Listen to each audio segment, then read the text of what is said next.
sommes de retour en direct sur Westrack Radio 95.9 au Havre et dans son agglomération, ou sur les internets, ou sur notre application mobile disponible sur Android et iOS.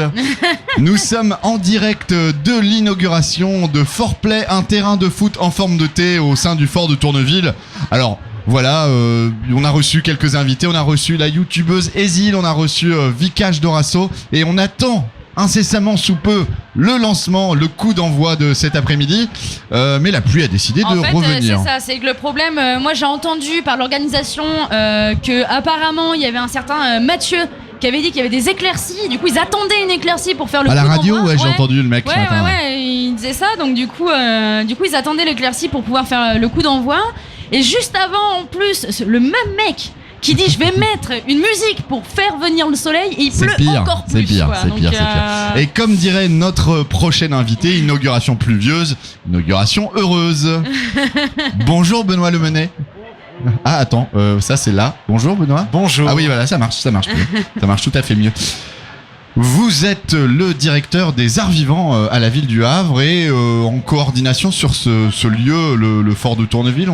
Est-ce que j'ai eu du mal à suivre récemment toutes les évolutions Est-ce que c'est à peu près ça? Oui, c'est à peu près ça. Moi, je suis directeur des Arts Vivants et contemporains à la ville, effectivement. Et dans les missions qui sont les miennes, il y a le suivi du fort de Tourneville sur le développement de son projet collectif, notamment.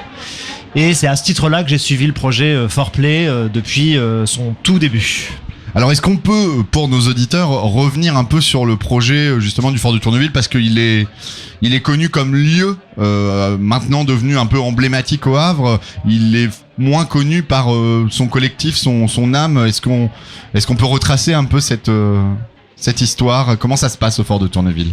Alors ça se passe, le fort de Tourneville, donc c'est un ancien fort militaire qui a été ouvert et qui maintenant est ouvert H24 nuit et jour, qui abrite une trentaine de structures ou artistes de différentes esthétiques. Et ce qui le caractérise particulièrement, c'est effectivement la façon de gérer la dimension collective du fort, puisque aujourd'hui au fort existe une association collégiale qui s'appelle l'association Fort. Vous avez reçu au Berry plus tôt, qui gère tous les aspects de développement collectif du fort, que ce soit à la fois ses aménagements ou à la fois ce qu'on appelle sa gouvernance, c'est-à-dire la façon dont se prennent les décisions au sein du fort. Ce qui est assez atypique à l'échelon national, puisque ce type d'organisation avec une association collégiale et des membres qui ont une voix chacun, quelle que soit leur taille ou le type de structure, c'est quelque chose d'assez unique et foncièrement démocratique.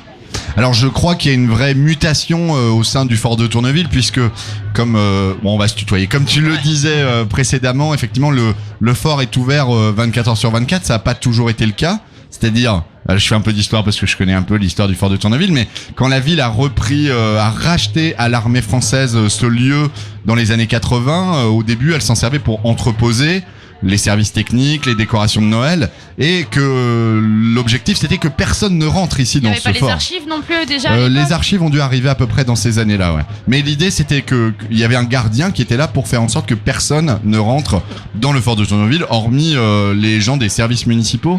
Et depuis quelques années, on assiste à une mutation avec une vraie volonté que aussi les gens du quartier s'approprient ce lieu. Je pense d'ailleurs que ce projet aujourd'hui de terrain de foot fait un peu partie de cette dynamique.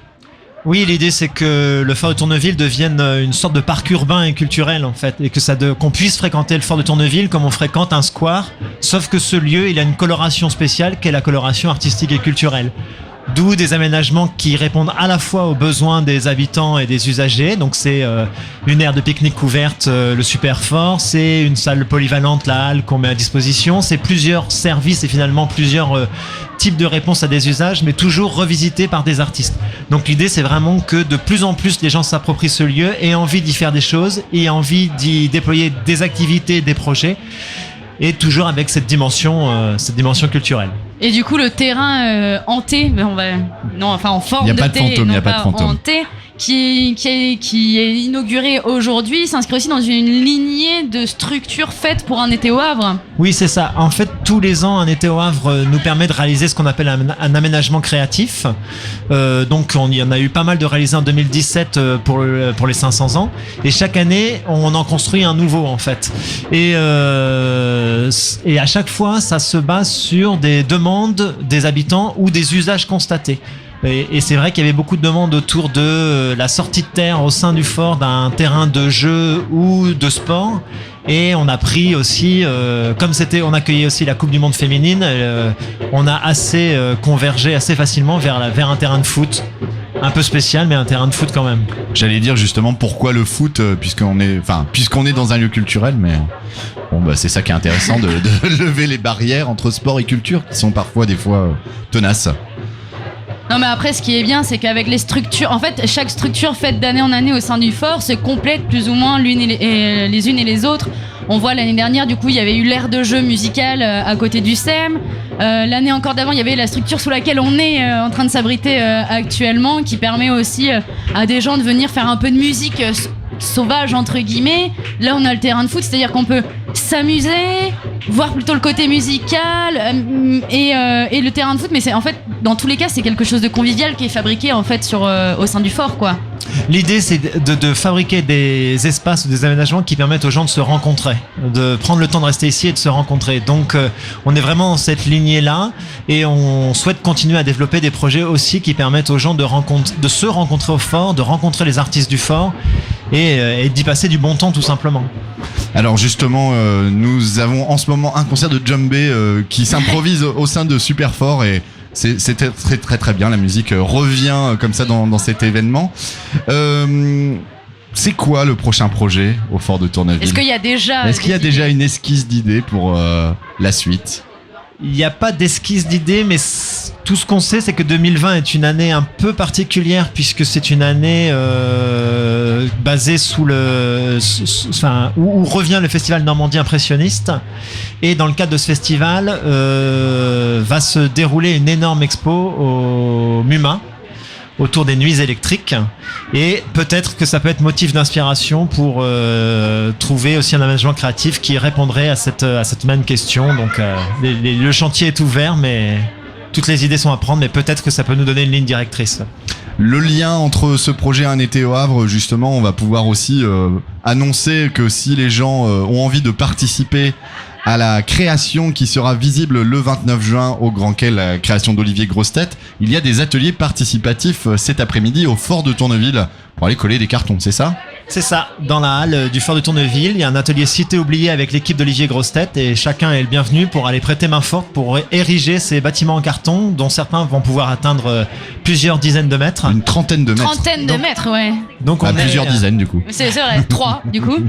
Donc on va être quand même sur des édifices assez impressionnants et dans lesquels les gens pourront déambuler le 29 et tout sera déconstruit joyeusement le 30. Et les ateliers par contre c'est jusqu'à quelle heure ? Aujourd'hui c'est jusqu'à 17h au fort. Voilà, mais il y a d'autres. Il est possible de poursuivre à d'autres endroits. Centre commercial Grand Cap, Carré des Docks et la Forge à Harfleur. Tout à fait. Eh bien, Benoît Lemonnet, merci beaucoup pour ces explications. Merci à vous. Tiffaine. Oui, c'est moi. Qu'est-ce qu'on fait ? Est-ce qu'on écoute de la musique ? Est-ce que... Écoute, moi je te propose d'aller profiter de la belle pluie et du terrain. On va faire quelques glissades en mode phoque, on a dit du ventriglisse. Ok. On va y aller, et puis pendant qu'on fait ça, on écoute de la musique. J'ai trouvé du savon. Tout à fait, on va s'écouter un morceau de musique, les Snicks, et puis on se retrouve tout de suite après, peut-être avec des participants. Oui, on va essayer d'aller un peu collecter comme ça des avis. À tout à l'heure. À tout à l'heure.